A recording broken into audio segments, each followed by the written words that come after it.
Welcome to Viking Ireland. Now, I'm not a Viking. The Vikings are long since past, but see here. The Vikings would have come up onto this beach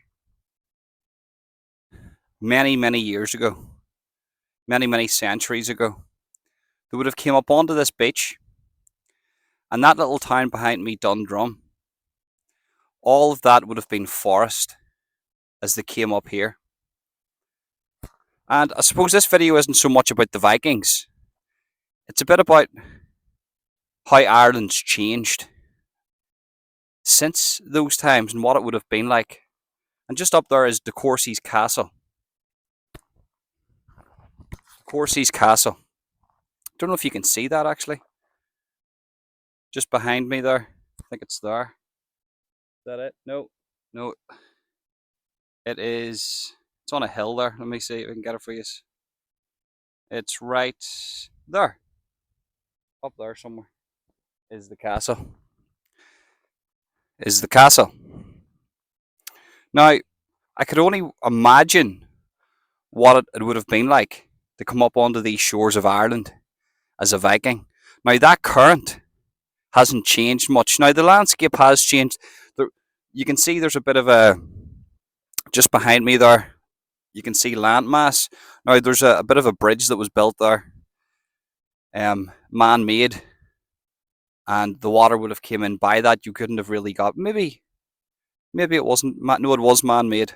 That was man-made to connect these two, or you would have had to travel the whole way round. Actually, I think this was cut off completely. Thinking about it, it was cut off completely. But the Vikings would have came up here. Now, they came into Dublin, and they came up north here. They came in to just absolutely dismantle the place. There's a monastery not too far away from here, from Dundrum, called Downpatrick. And the story goes, you can actually go and visit it. There are very good places to visit. The Game of Thrones was filmed in Downpatrick, along with Tullymore, not too far away from here. Dundrum has De Courcy's Castle, and there's all little places, named after De Courcy around here. Very, very interesting stuff. There's a whole informational place just beside that. But the Vikings would have came up here, and they would have been swept in here by the current. I would imagine by the time they had got close to this area, they wouldn't have had a choice, because I don't know if you can see there, but the current is just absolutely phenomenal. It's a crazy, crazy current. We'll walk a wee bit because the wind has died down. Now, I don't think the banks would have changed as much. Very, very high banks. I could imagine coming in here. You can see behind me, that all being forest land. The tide would have probably been up closer to me, and it would have been intimidating, because you wouldn't have known what you are getting yourself into. Now, the Vikings, they weren't really afraid. They just head first into everything, take over, steal, pillage, and the rest. Can't say on this platform here. And the Vikings themselves would have been intimidated, because Ireland back then, you have to understand Ireland, and this is listening to my brother who's an actual historian. He doesn't have much time in his hands, or he would be making these videos. And listening to him and understanding the way Ireland was back then, Ireland was actually an informational hub. It was considered the educational capital of, I don't know the world, but it definitely was considered an educational capital, and people would have travelled all over just to be educated in Ireland.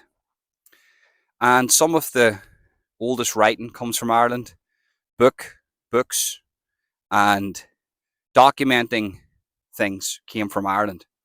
Now, obviously, at one stage, Ireland was pagan. There was no Christianity. We'll talk about that later in other videos. But to solely speak about the Vikings came in, and it's told that even though the pillaged and the decimated and done all those things, but they actually liked Ireland. They liked England too, but they liked Ireland and they integrated into society.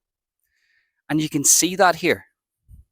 There's a feeling of it here because whenever you're around the people of Ireland, well, the people of here, these little towns like Dundrum, Downpatrick, even in Dublin, there's a different breed in them.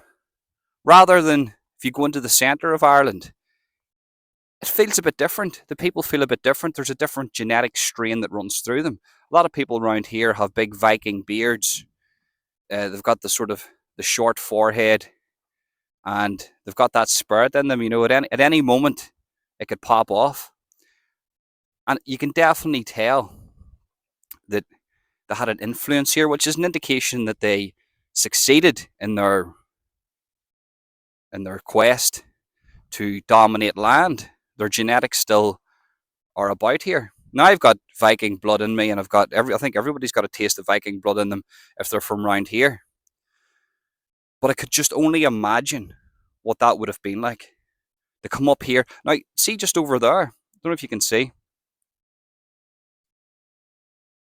There is a boat. They have boat races around here. Now, they do the normal canoeing, they do the normal boat races, but they have Viking boats, long boats.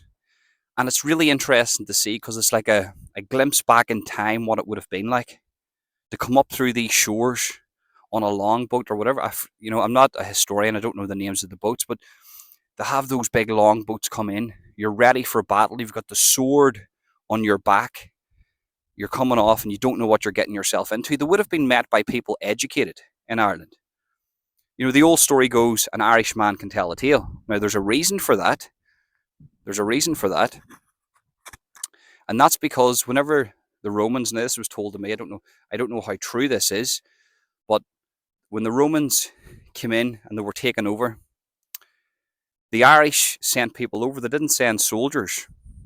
They sent people who could speak, and they told stories of monsters in Ireland, the mythological monsters of Ireland. And the Romans got spooked, and they said, well, I think we'll just leave Ireland there. They looked across the water from Scotland and they said, I think we'll just leave that. So there's a real deep meaning history to an Irishman being able to tell a story because it's true. We can tell a story. We can actually tell a story quite well. And that's because we didn't fight back then with our fists. We fought with our brains. The psychological battle, you're seeing that in certain fighters today. We'll pick one of the most famous ones, Conor McGregor. I know he's lost a few fights, but if you look at the fights that he's lost, he couldn't have psychologically beat his opponent. He couldn't do that prior to the fight. If you look at the Jose Aldo fight, he psychologically dismantled him before the fight even began, and he won the fight without even throwing a punch. So there is a tale to that. We psychologically mess with our opponents' heads. Don't come to this land. There is creatures that will eat you alive and destroy you. And, you know, there's the famous battle of Cuchulainn. And just off the west coast of Ireland, there's apparently an island that only the gods can see. And the famous battle between the good and evil. And many, many other stories of deep, rich Irish mythology. Paganism, yes, but it's very interesting to see how they lived their lives back then. So, by the time the Vikings came in, I'm sure it was Christianized, wasn't it? There was Christians in Ireland. If not, they were met with both, and I could only imagine what it would have been like to come in off the shores, ready for battle, to be met by the savages of Ireland. And there were no savages. They were very, very intelligent people. And the trees everywhere. You couldn't have looked anywhere. It would have been beautiful. If I could go back in time, I would definitely visit a place like that and see what Ireland would have been like back in the day. Now the land's all cultivated. It's all cultivated now, and we've just got a remnants of the past. We've just got certain memories. You'll come across a stone with a symbol on it, or you'll see a bit of land, and you think, well, we didn't dig that out, but it was dug out somewhere. And you think, well, that must have been back in the day, the Vikings. And just the Irish people themselves, but the Vikings definitely had an impact in Ireland. But this area here interests me. This area here interests me because it would have been rife with Viking activity. And instead of, well, after a while, there would have been hostile encounters with the Vikings. The monks wouldn't have liked that. But the Vikings settled down in Ireland and they said to themselves, what are we fighting them for? We're basically the same people. And you can see that. If you ever come to these places in Ireland, you'll see that in the genetic strain. You're walking about and you're thinking to yourself, there's so many different people, so many different cultures. But then you'll come across a family and you think to yourself, like, I know one family, and even the women are over 6'5". Even the women are over six, and they're big, big women, big, strong women. And the men are strong, and some of the men are over 7 foot. And you're thinking to yourself, well, that is definitely a Viking genetics. That's where you come from. And it's interesting. Just interesting. Just a wee video for you is just to talk about the Vikings and Ireland and how it's changed. So yeah, guys, if you like the video, make sure to smash the like button, subscribe, and hit that notification bell. And if you want to go follow me on other social media platforms, use the links in the description. That's it. Peace out.